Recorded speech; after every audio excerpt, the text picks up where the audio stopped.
الحدث وإلى روح الشيخ بن سالم وإلى روح الحاج بن سالم وإلى روح والدينا ووالديكم وأمتنا وأمتكم وأمة المسلمين وعلى من أمر هذا المسجد أن الله يدخل يدنا في نياتهم وعملنا في أعمالهم وعلى هذه النية وكل نية صالح من الخير الدنيا والآخرة وإلى حضرة النبي محمد صلى الله عليه وسلم. الفاتحة.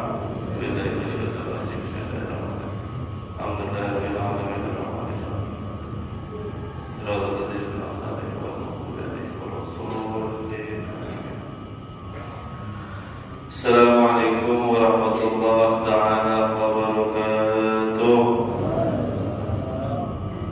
Alhamdulillahirabbil alamin wa bihi nasta'in ala umuri dunya waddin. Wa sallallahu ala sayyidina Muhammadil khatamin nabiyyin wa ala alihi wa sahbihi ajma'in. Subhanaka la ilma lana illa ma 'allamtana innaka antal alimul hakim. Rabbi israh li sadri wa yassir li amri wahlul 'uqdatam min lisani yafqahu qawli. Wala haula wala quwwata illa billahil 'aliyyil 'azim. Amma ba'd. Alhamdulillah, masih sampai pada hari ini Allah Subhanahu wa taala yaitu memberikan daripada rahmatnya, anugerahnya, hidayahnya kepada kita, sehingga kita alhamdulillah bisa menunaikan daripada sholat berjamaah subuh. Kemudian kita lanjutkan daripada pembelajaran ta'lim, dan insya Allah nanti akan ditutup daripada sholat isra. Ini sesuai daripada yang disabdakan oleh Nabi Shallallahu Alaihi Wasallam, barang siapa dia yang sholat berjamaah subuh berjamaah, kemudian dia zikrullah, mengingat kepada Allah Subhanahu wa taala, yaitu bisa dengan zikir atau semacam ini, taklim dan lain-lainnya. Kemudian sampai dia tutup, yaitu daripada sholat 2 rakaat isra, maka Allah Subhanahu wa taala akan mengganjar daripada hamba tersebut yang melakukan itu, yaitu daripada haji dan umrah secara sempurna dan secara sempurna.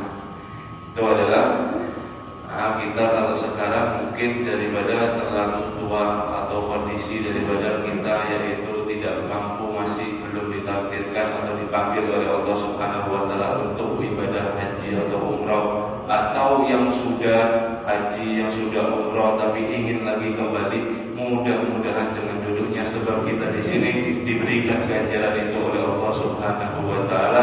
Amin ya rabbal alamin. Salawat dan salam kita haturkan, kita curahkan kepada junjungan kita Nabi besar Muhammad sallallahu alaihi wasallam serta para keluarga dan juga seluruh sahabatnya dan juga para pengikutnya ila yaumil qiyamah. Nawaitu ta'allum wa ta'lim wa tadhakkur wa tadhkir wa nafa' wal intifa' wal ifadah wal istifada wal hasan tamasuk bi kitabillah wa sunnati Rasulillah wa du'a ila al-huda wa dalala ala al-khair ibtigha'a wajhillahi wa maradihi wa qurbihi thawaba subhanahu wa ta'ala. Qala musannif rahimahullah ta'ala wa nafa'a bihi wa bi ulumihi fid dharain. Amin. Hal-hal yang disunahkan di dalam puasa Ramadan. Kita melanjutkan ini, yaitu lembaran bagi ada yang di rumah sudah dapat kena dibaca lagi. Supaya apa? Lembaran ini adalah supaya memperbagus daripada puasa kita, memperbagus daripada keabsahan, fadilah dan semua daripada puasa kita. Banyak daripada masalah-masalah telah dibahas. Kemudian hal-hal yang disunahkan dalam puasa Ramadan, yaitu pertama daripada menyegerakan buka puasa. Ketika berbuka puasa jangan sampai untuk daripada ditunda-tunda sampai daripada nunggu gelap. Ulama kita ahli sunnah wal jamaah tidak ada yang namanya berbuka puasa sampai gelap baru dia makan. Setelah adzan maghrib dikumandangkan, atau kalau kita di sini yaitu alarm ketika dibunyikan, itu sudah masuk daripada waktu maghrib dan kita langsung disunahkan untuk daripada yaitu membatalkan puasa atau berbuka. Yang kedua yaitu sahur sekalipun dalam seteguk air. Sahur meskipun seteguk air. Kada kuat bangun misalnya ngantuk apa dari pegawai kah, dari apa kah. Kemudian bangunlah setumat sedikit saja, sebentar saja, minum seteguk air, kemudian tidur lagi. Itu mendapatkan daripada sunnah. Saya kuat kada sahur tapi puasa saya kuat. Nah ini kada diajarkan oleh Nabi Shallallahu Alaihi Wasallam. Puasa bukan kuat-kuatan, akan tetapi ibadah. Yang ketiga yaitu mengakhiri sahur dimulai daripada tengah malam, diakhirkan daripada sahur. Yang keempat, berbuka dengan kurma, disunahkan dengan bilangan ganjil. Bila tidak ada kurma, maka air zam-zam. Bila tidak ada air zam-zam, cukup dengan air putih. Bila tidak ada, dengan apa saja yang berasal daripada manis yang alami, seperti buah-buahan semangka atau pisang mangga. Bila tidak ada juga, berbuka dengan makanan atau minuman yang diberi daripada pemanis. Jadi misal pilihannya yaitu ada setrum sama air putih. Duluan mana berbukanya? Duluan mana? Duluan daripada air putih. Tidak ada daripada kurma, baru kemudian daripada air zam-zam. Tidak ada air zam-zam, air putih biasa. Kalau masih tidak ada air putih, maka dengan manis yang alami atau anis pembuat atau manis buatan, yaitu setrum. Levelnya itu tinggi di air putih dulu, baru ada di setrum, ya. Atau kalau daripada manis yang dipanasi seperti kolak atau apa gitu, kata-kata orang Jawa. Di sini kolak ya, sama aja kolak ya, kolak. Kalau kolak sama daripada air putih, duluan mana sunnahnya? Duluan air putih. Ini cuma sunnah ya, coba daripada sunnah. Kemudian yang kelima sunnahnya yaitu membaca doa berikut: Allahumma laka suntu wa bika amantu wa ala rizqika aftartu. Membaca daripada doa berbuka ini bukan mau makan. Allahu Akbar, Allahu Akbar. Kemudian kita ambil apa kurma, kemudian Allahumma laka sumtu wa bika amantu. Di mana? Maksudnya ini fi'il madhi kan? Fi'il madhi, Allahumma laka sumtu wa bika amantu, dan saya diberikan daripada rezeki tadi. Dan rezekinya belum dimakan kok disyukuri mana? Ya tetap Allahumma barik lana fi ma razaqtana, kemudian dimakan. Setelah dimakan baru Allahumma laka sumtu wa bika amantu wa ala rizqika aftartu, dan terhadap daripada rezekimu aku berbuka puasa tadi yang sudah dimakan kurmanya. Paham ya? Yang keenam yaitu memberikan makan kepada orang yang berpuasa. Yang ketujuh, mandi janabat sebelum terbitnya fajar bagi orang yang junub di malam hari. Yang kedelapan, mandi setiap malam di bulan Ramadan. Setiap malam mandi sebelum Wabi Salim Satiri Tarim Rubat mengasih amalan, yaitu atau sunnahnya sebelum kita tarawih kita mandi. Bukan mau kita waktu sore hari di waktu puasa kita mandi, itu makruh hukumnya. Mandinya itu setelah sebelum daripada tarawih, ini sunnah. Adapun harus catat, adapun di luar Ramadan sampean mandi mulai atasnya maghrib di bawahnya jam 12 itu menyebabkan daripada rematik. Hati-hati. Sunnah ini mandi malam hari Ramadan itu hanya di Ramadan khusus. Itu anjuran Nabi. Kalau di luar Ramadan sampean mandi atasnya maghrib, bawahnya jam 12, itu dalam hadis ada, yaitu orang itu gampang kena rematik atau pengapuran daripada tulang dan lain-lain, bahaya. Khusus di Ramadan sebelum daripada tarawih sunnah mandi, bukan ketika sore segera-segera. Kemudian yaitu menekuni sholat tarawih dan sholat witir. Ke-10 sunnahnya memperbanyak baca Al-Quran dengan berusaha memahami daripada arti-artinya. Yang ke-11 memperbanyak amalan sunnah dan juga amal soleh. Yang ke-12 meninggalkan caci maki. Yang ke-13 berusaha makan dari yang halal. Dan ke-14 bersungguh-sungguh di 10 terakhir dan lain-lainnya. Kemudian hal yang dimakruhkan di dalam puasa Ramadan yaitu bekam. Pertama adalah bekam jarang ya. Bekam itu dikeluarkan darahnya, sunnah itu. Tapi kalau puasa makruh. Yang ketiga, banyak tidur terlalu kenyang. Ini yang sering banyak tidurnya, kemudian sudah buka puasa tambah sampai 3-4 kali. Ini bukan sunnah, ini makruh. Keempat yaitu mandi dengan menyelam, renang. Dia renang itu hukumnya makruh, ada di puasa. Kalau kemasukan air ketika renang batal otomatis meskipun tidak disengaja. Adapun terlalu kenyang tadi itu harus diingat juga. Ketika kita berbuka puasa jangan langsung banyak. Itu satu makruh. Kemudian yang kedua di ilmu dokter itu kalau lambung kita kosong, kemudian kemasukan makan itu langsung banyak.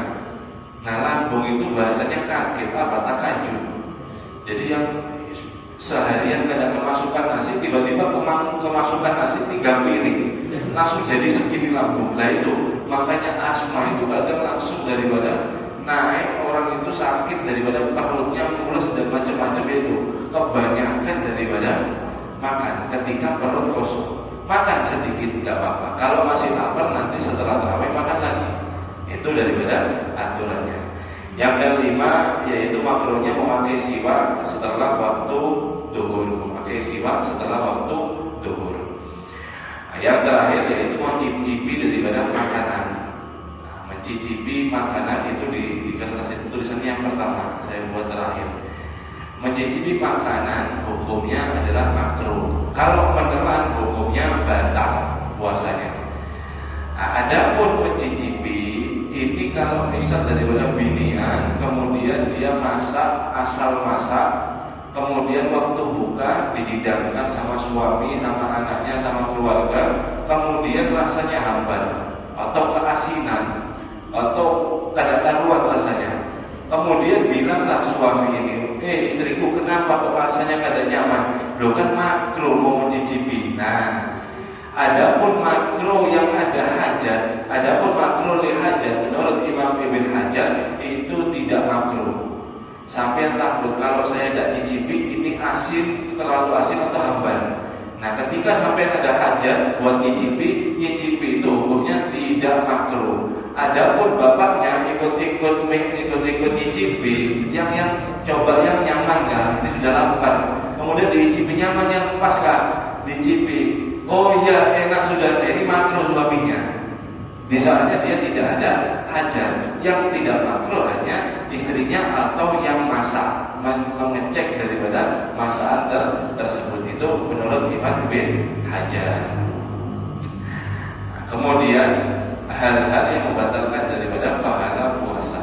Nah, kalau pahala puasa membatalkan, adapun daripada batal secara syariat dan wajib qada, yaitu ketika dia membatalkan secara minumkah, makankah, atau berhubungan dengan suami istri dan lain-lain, kemasukan air dengan sengaja itu batal dan dia wajib mengqadai setelah daripada Ramadan.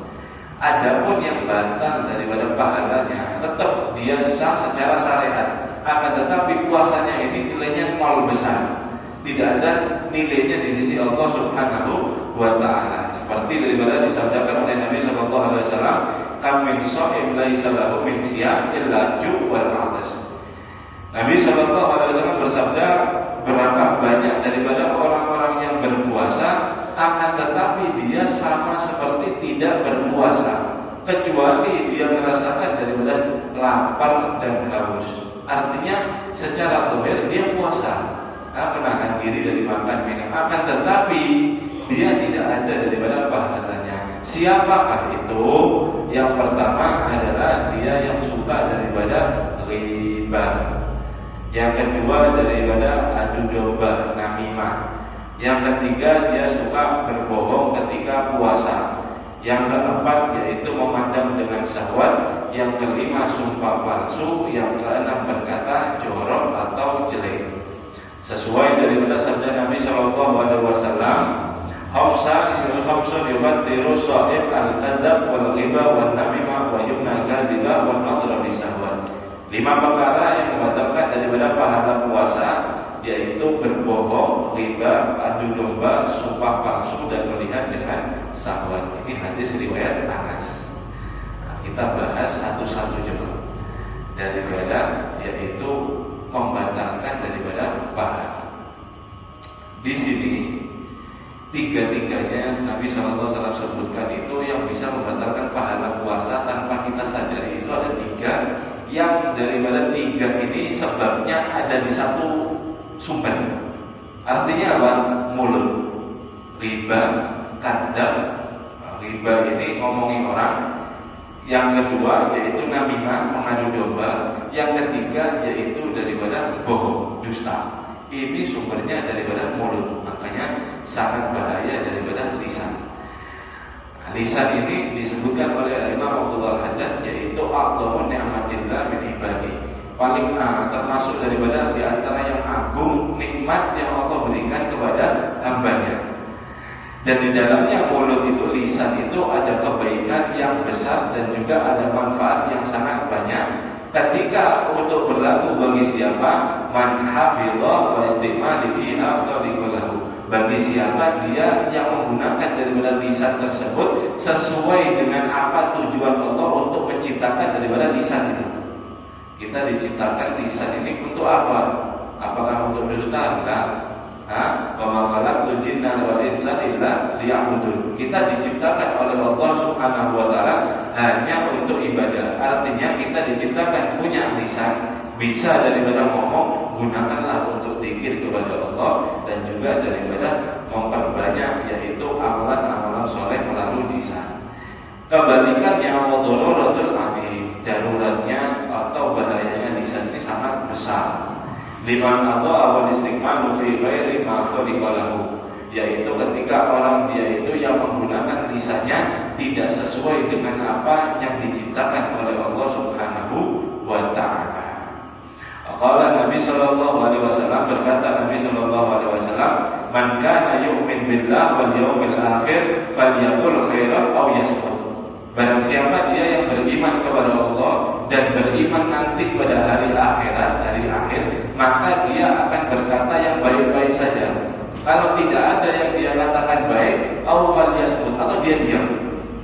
Kalau tidak ngomong baik, kalau sudah tidak ada yang baik lagi diomongkan, maka daripada diam. Itu tandanya orang yang beriman kepada Allah dan juga kepada hari akhir.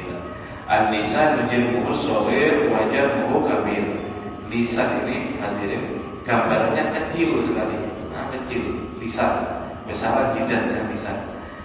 Kemudian wajurmuhu adim, akan tetapi akibatnya ini sangat besar. Akibatnya sangat daripada besar. Fala yaqubban nas finnar ala wujuhim illa haidul alsinatihim. Dan tidak ada itu manusia yang melemparkan daripada kepalanya sendiri atau badannya sendiri kepada api neraka karena hanya kecuali daripada lelucon daripada sebab lisannya sendiri. Banyakkan ngomong kelewatan tidak pernah taubat kemudian meninggal. Itu sebabnya dia diantarkan ke nerakanya Allah Subhanahu wa taala. Gara-gara lisan sangat kecil. Wa ja'alallahu, maka Allah menjadikan kepada lisan itu bainal atsara wasafatain ta'aqqadu sholihi. Dijadikan lisan ini makanya oleh Allah, ujarnya Al-Habib Abdullah bin Idrus Al-Idrus, yaitu lisan lidah ini dibentengi pertama sama pagar yaitu gigi dan geraham. Gigi dan geraham. Geraham itu kalau kita sudah geraham yang kuat ya, kalau geraham sudah yang rapuh tidak bisa.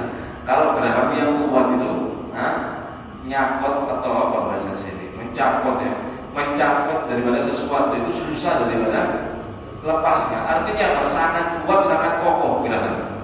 Pertama Allah melindungi daripada lisan itu sama geraham.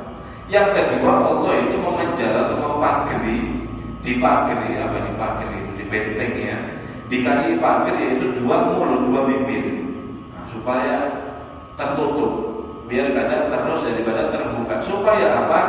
Taat kadu disolihi, supaya dia untuk menguatkan lagi untuk menggunakan daripada lisan tersebut.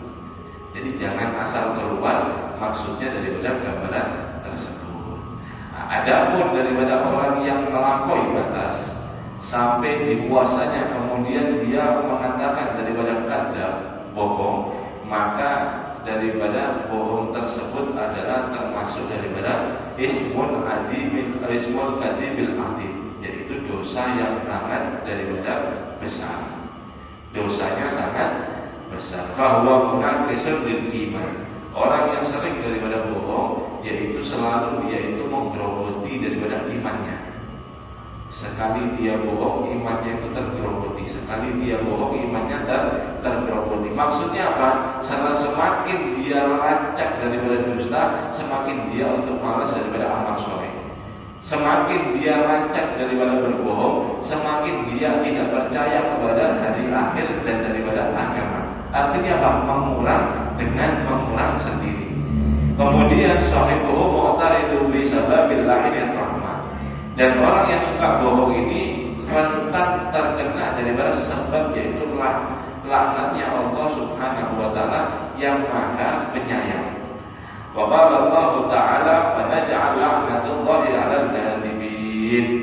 Allah Subhanahu wa taala berfirman, maka menjadikanlah kami, yaitu Allah Subhanahu wa taala, melaknat kepada orang-orang yang pendusta. Pendusta, jadi sangat daripada berbahaya. Wa yanbaghi an la yakdzibu walau auladahu li an ya'lama minal kadzab. Janganlah sekali-kali kalian berdusta di antara daripada anak-anak kalian, meskipun itu sampai itu mengajari. Bagaimana daripada batasan dosa? Misalnya, ada yang tanya seperti itu. Misalnya, waqala Abdullah bin Umar, berkata Abdullah bin Umar, ja'a Rasul sallallahu alaihi wasallam ila baitina wa ana shahirun fadhahabta lillahi. Abdullah bin Umar, sahabat ini mengatakan, datang Rasulullah itu suatu hari ada di rumahku, ada di rumah kami, dan aku ketika itu masih kecil. Aku ketika itu masih kecil, bermain-main ada di luar daripada rumah. Faqalat ummi, berkata daripada ibuku, ya Abdullah ta'al hatta uktika. Wahai Abdullah, sini, supaya kamu saya berikan sesuatu. Wa qala Rasul sallallahu alaihi wasallam, berkata Nabi sallallahu alaihi wasallam, wa ma adri an tu'tihi. Wahai ibu, apa yang engkau mau berikan kepada anakmu Abdullah? Qala, berkata ibu tadi, tamar ya Rasulullah, ini kurma ya Rasulullah, saya mau berikan kurma. Faqala, maka berkata Nabi sallallahu alaihi wasallam, ama innaka law taf'ali kutiba alaihil kadiban atau kadib. Nabi sallallahu alaihi wasallam mengatakan, wahai perempuan, wahai ibu Abdullah, adapun sesungguhnya kamu jika tidak mengasihi daripada anakmu ketika engkau panggil untuk ada di sisimu, maka untukmu dihitung daripada satu dosa. Ini harus perhatikan batasannya, saking tidak bolehnya kita untuk berbohong. Jadi kalau misal kita melakukan itu di siang hari, hakikatnya daripada pahala kita tidak akan tercatat, yaitu puasa. Biasanya kita kan gini, masuk supaya apa? Supaya anak ini masuk, yaitu ada di luar. Kemudian mau kita kasih coklat, nak sini coklat nak. Dia malas mau berdiri, mau ngambil anaknya misalnya. Kemudian dia goda, nak sini nak, abang kasih coklat nak misalnya.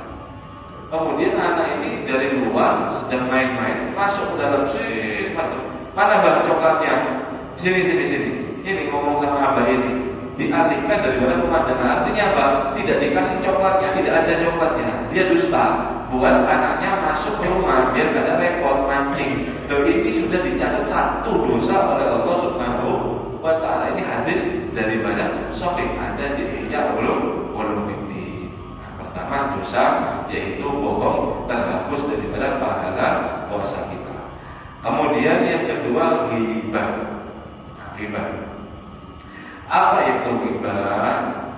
Ghibah yaitu adalah dzikru akhal muslim bima yukrahu walau kana shadiqa. Yaitu engkau mengatakan atau mengobroli daripada saudara kamu sesama muslim dengan apa yang kamu omongkan itu dia benci. Walau shadiqa, meskipun itu benar. Jadi kalian fulan maksiat di malam hari. Dia kelihatan, oh anaknya ini maksiat. Kemudian dia mengatakan sama orang-orang, tahu nggak? Tadi malam fulan ini maksiat. Dia gini bisa. Loh benar, kejadiannya emang ada. Akan tetapi kalau orang tadi yang diomongi, yang bermaksiat itu, ketika dia itu daripada tahu yang diomongi benci kan? Benci, tidak suka. Maka dengan pun meskipun benar, maka itu daripada termasuk yaitu termasuk daripada ghibah, yaitu ngomongi daripada saudara sesama muslim. Terus bagaimana nasihati diam-diam? Kada usah cerita ke orang-orang. Kalaupun mau cerita kepada orang yang bisa dipercaya seperti itu. Kemudian bahayanya daripada ghibah di dalam Al-Qur'an, Allah Subhanahu wa taala menasihatu dinas wala yattabi'ukum ba'dan ayuhibbu ahadukum an ya'kula lahma akhihi maitan faqaratuhu wattaqullaha innallaha tawwabur rahim. Dan jangan sekali-kali kalian untuk daripada menghibah di antara kalian daripada sebagian ke sebagian yang lain. Apakah kalian suka daripada untuk memakan daripada daging, yaitu daging saudara kalian yang mentah secara daripada bangkai? Tentu kamu akan daripada tidak suka atau benci.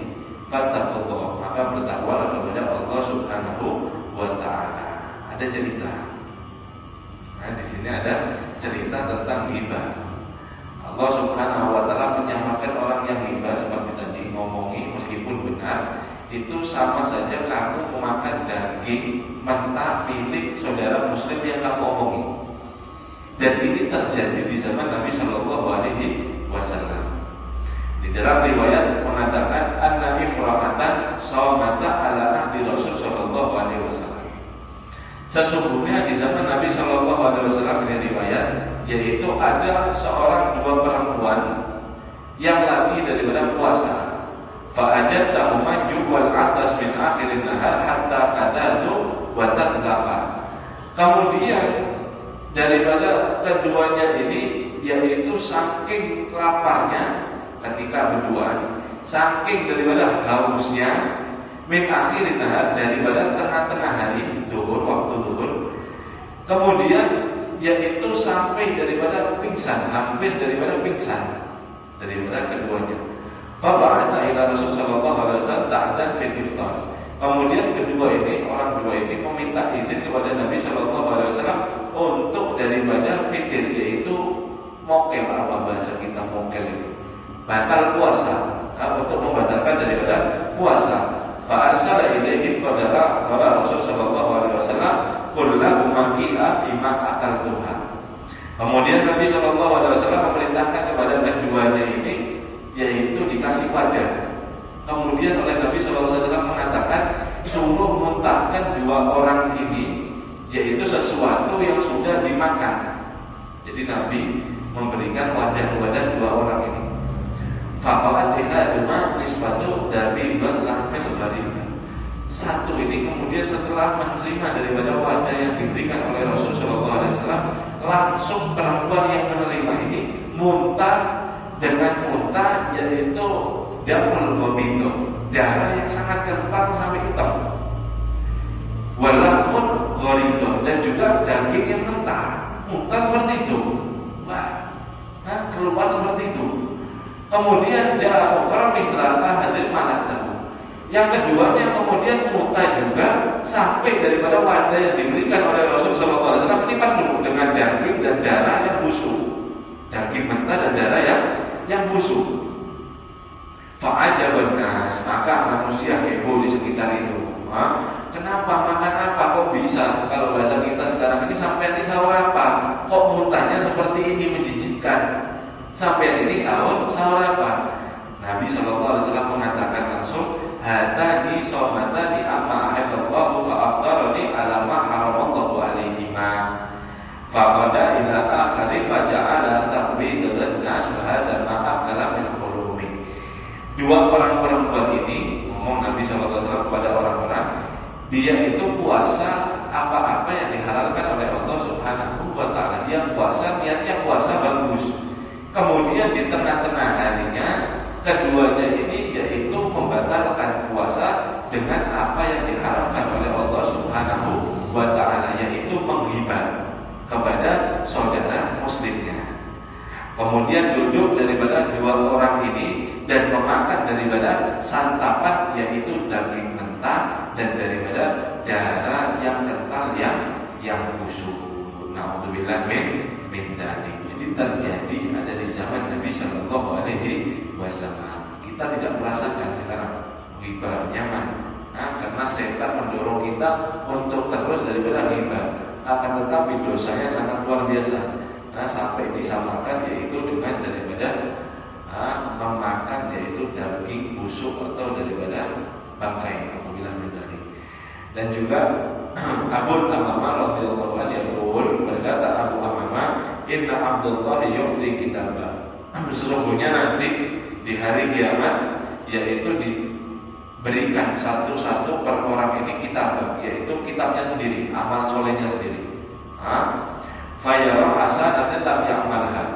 Dan orang ini dia ini sangat luar biasa amal solehnya, sholatnya bagus, puasanya bagus, wiridannya kencang, kemudian sedekahnya bagus, semuanya bagus ada di dunia. Fayaqulu ya Rabbi anna li hadza. Kemudian dia melihat kitabnya, di dalam tulisannya ini tidak ada apa-apa, kosong sama sekali kitabnya, bingung dia. Dia sangat daripada bingung, takut. Loh, kemudian protes kepada Allah, ya Allah, mana daripada amal-amalku dulu di dunia yang saya lakukan semua itu? Fayaqulu berkata malaikat kepadanya, hada bima ahbakan nas wa anta la tash'urun. Kamu sering daripada yaitu mengomongi daripada saudara muslimmu sendiri, dan pahala semua sholat, puasa, sedekah, haji, umroh kamu itu ada semua pahalanya sama orang yang kamu omongi.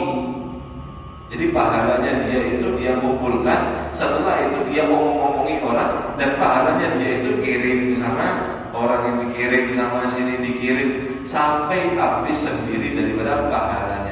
Dan termasuk dia orang-orang yang merugi, dan di atas dunia dia tidak merasakan atas hal itu. Makanya Habib Ali pengarang Simtul Nurul itu mengatakan, kalau saya menghibah, Habib Ali mengatakan, kalau saya menghibah orang, maka saya akan menghibah daripada ibu saya sendiri. Habib Ali mengatakan itu. Kemudian muridnya heran, takjub, loh Habib, kok kenapa ibu sampean diomongi sendiri, kenapa? Kemudian Habib Ali mengatakan, iya, karena setiap yang saya omongi daripada saudara muslim sendiri itu, maka pahala saya akan diberikan kepada dia. Pahalaku ditransfer kepada orang yang saya omongi. Sedangkan daripada pahalaku yang pantas menerima hanyalah ibuku. Makanya lebih baik kalau saya menghibah, saya mau menghibah daripada ibuku, supaya pahalaku nyalur ada di ibuku. Artinya hak sayang yaitu kepada amal kita daripada menghibah. Kemudian yang terakhir yaitu namimah. Namimah adu daripada domba. Adu domba. Namimah yaitu naqlul kalam biqasdil iqa'il fitan. Memindah daripada suatu omongan dengan tujuan dia menjatuhkan daripada fitnah. Ada kisah yang terakhir yaitu namimah. Bahayanya daripada namimah. Berapa banyak peperangan terjadi yang di sana itu kedua belah pihak yang tidak ada daripada kedengkian, hanya ada satu orang yang namimah. Seperti perang Jamal dan perang lain-lain. Dampak pun daripada rumah tangga kita, berapa banyak rumah tangga yang hancur daripada namimah, yaitu orang-orang yang adu domba. Adapun orang daripada cerita ini sangat mengerikan ya. Ini diceritakan yaitu di kitab Fawaidul Mukhtar yang dibaca oleh Guru Darat, yaitu kitab Irsyadul Ibad setiap malam Jumat. Ceritanya seperti ini. Hokia annahu nudiya ala baitil abdi laisa fihi aibun illa annahu namma. Dulu itu ada yang namanya daripada budak. Pasar budak itu ada, hadirin. Pasar daripada budak. Kemudian ada budak perempuan yang dijual di sana. Yaitu budak perempuan ini tidak memiliki cacat. Artinya budak di zaman itu harganya luar biasa. Kalau tidak sugih maka orang itu tidak mempunyai daripada budak. Artinya hanya orang-orang yang ke atas, yaitu yang memiliki daripada budak. Kemudian budak perempuan ini harganya lebih mahal daripada budak laki-laki yang tidak ada cacatnya. Kemudian ada daripada orang jualan budak yaitu bilang budak ini tidak memiliki daripada cacat kecuali dia ini suka namimah, suka daripada adu domba. Mulutnya ini bahaya, suka daripada namimah. Adapun anggota badan semuanya bersih, tidak ada cacat. Kemudian ada orang yang melifaskan robin istifa bi hadan aib. Kemudian orang sugih ini menukari, yaitu budak. Kemudian budak ini dia tidak menghiraukan daripada aibnya dan meringankan daripada namimah, yaitu adu domba. Falamma yufsu indahu ayyami hatta nama li zaujatihi. Kemudian daripada satu hari ada daripada hari-harinya orang ini, budak ini sudah mulai daripada adaptasi sama ibunya. Kemudian mulailah yaitu adu domba sama daripada zaujatihi, bini daripada si laki. Dibilangi annahu yuridu tazawwaj bi ghairi an tastari. Bu, majikan sampai kada tahu kan, suami kamu ini mau nikah lagi. Suami kamu mau nikah lagi, dia jatuh cinta sama orang perempuan luar, dia mau daripada nikah lagi. Fa'amarha at-tattakhidu Musa wa takhliq bihi Sa'ra min khalqihi liyasrihu biha fayasaddaqu wa azaman ala dhalik. Kemudian si majikan ini bingung. Oh iya, kan tahu dari mana? Iya, saya tahu. Kemudian sama budaknya ditambahi. Kemudian gini aja, nanti malam ini besok pernikahannya dia. Nah, nanti malam sampean ini bawa Musa, bawa daripada cukur bremo, cukur janggut. Cukur daripada janggutnya dia, supaya dia gagal, supaya dia ini takut untuk menunda daripada nikahnya. Bawa pisau nanti kalau tidur kerok langsung, supaya dia malu, supaya gagal daripada acaranya. Fajar ilana ma'an hadari. Setelah itu si perempuan percaya, oh ya, awas ya, saya turuti. Kemudian datanglah sore-sore ini suaminya, berkata kepada suaminya, annahu takhaddaha Musa turidu dzalika. Majikan, bos, sampean nih mau si bini sampean ini punya daripada selingkuhan. Dia mau menyembelih daripada kamu. Maka kamu coba pura-pura tidur nanti malam, ditaruh dalik untuk daripada supaya tahu. Kalau tak percaya, tidur aja pura-pura. Dia akan membawa daripada pisau, mau menyembelih kamu, mau membunuh kamu, supaya dia ada daripada kekasih lain dan dia akan menikahi orang lain. Percaya, bumulnya. Fasaddaku fatanama. Kemudian dia percaya aja si majikan lakian, si majikan binian. Kemudian pura-pura tidur, pura-pura daripada tidur si majikannya. Fajaat litahliki. Si perempuan ini dengan polosnya datang untuk menggundul daripada rambutnya. Kemudian dia melihat pemandangan itu, sodaqal ula. Dia waktu pas gini-gini, di hatinya melihat bininya bawa pisau itu, oh benar ini budakku ini, kurang ajar biniku. Falamma ahawat ila khalqihi akhadha Musa wa min hadamha. Kemudian daripada melihat itu, suaminya terkejut, kaget melihat itu, berdiri langsung mengambil daripada pisau yang ada di tangan perempuannya ini. Belum perempuan yang mau menjelaskan, langsung dibunuh daripada bininya. Meninggal bininya. Dia niat, sudah dibilangi kalau ada kekasih lain, ini namimah dulu, matilah si bini. Kemudian daripada itu, faja'a ahluhu fa'araha wa maqtulun faqatalahu. Datang daripada keluarga biniannya ini tidak punya masalah apa-apa daripada istrinya. Keluarganya datang tidak terima.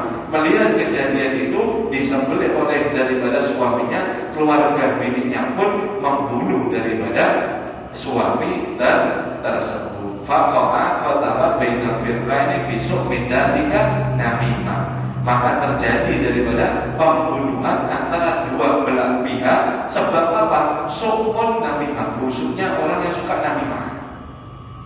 Busuknya orang yang suka daripada namimah. Artinya apa? Sangat bahaya. Yang majikannya ngira tidak ada aib apa-apa, berujung daripada dia itu meninggal atau bisa daripada membunuh daripada dua pasangan atau menghancurkan yaitu dua daripada pihak suami dan istri. Alhamdulillah min dari kita jaga lebih-lebih ada di bulan Ramadan.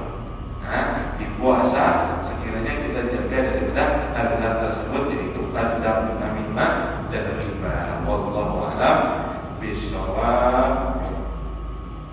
Bismillahirrahmanirrahim. Ya Rabbana tarafna bi annana tarafna wa annana asrafna ala lada asrafna fatub alaina tawbah taghsil kull hawa